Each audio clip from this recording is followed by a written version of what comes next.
Fiche numéro 5.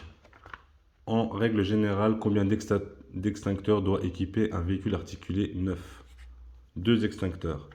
Question 2. Le conducteur d'un camion de plus de 7 tonnes 5 effectuant une collecte de fruits est-il soumis à la RSE? Oui.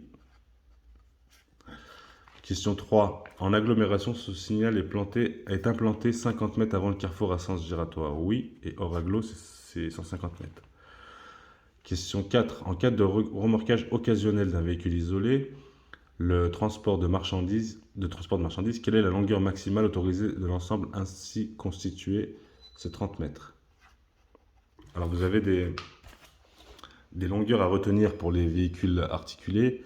Donc un véhicule articulé, un tracteur auquel vous mettez une remorque.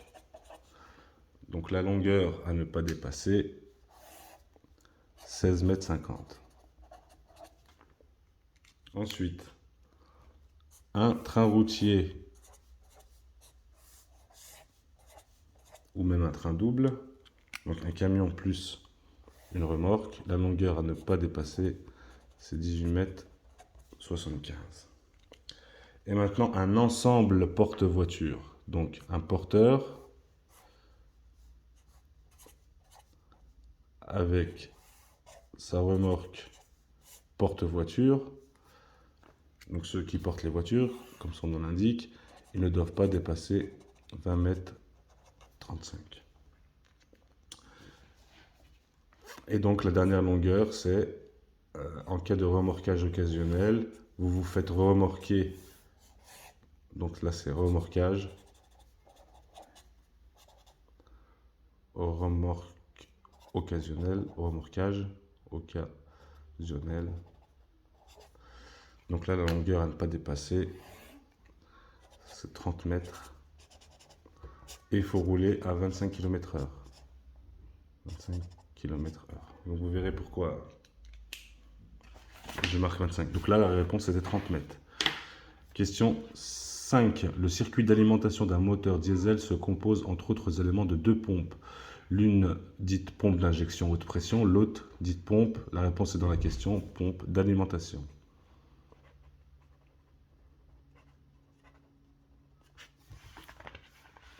Question 6. Suite au contrôle technique périodique, quelle lettre figure sur le certificat d'immatriculation lorsque le véhicule est refusé avec interdiction de circuler?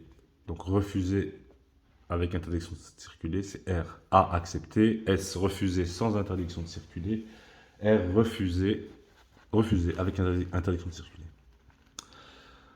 Question 7. Quel sera le PMA pour le véhicule articulé suivant? Tracteur, 38 tonnes de PTRA, poids à vide 10 tonnes.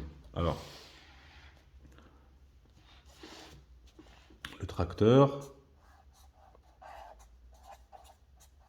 il a un PTRA de 38 tonnes. 38 tonnes, c'est la première valeur. 38 tonnes. Ensuite, on dit qu'il a un poids vide de 10 tonnes, donc PV 10 tonnes. Et sa remorque, elle a un PTAC de 22 tonnes.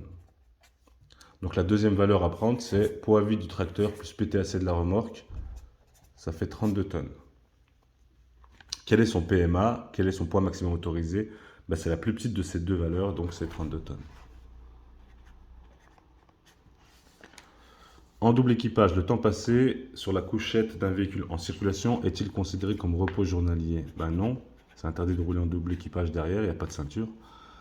Et quand il est à côté, il est en mise à dispo.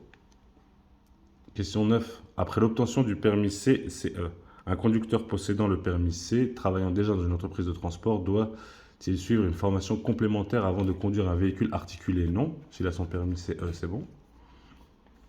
Question 10. Dans le transport routier, c'est pendant le travail hors conduite que l'on dénombre le plus fort taux d'accidents chez les conducteurs? Oui. C'est lorsqu'on fait de la manutention, qu'on déplace des palettes, qu'on descend le haillon, c'est là où on se fait mal, on se blesse. Fin de la fiche numéro 5.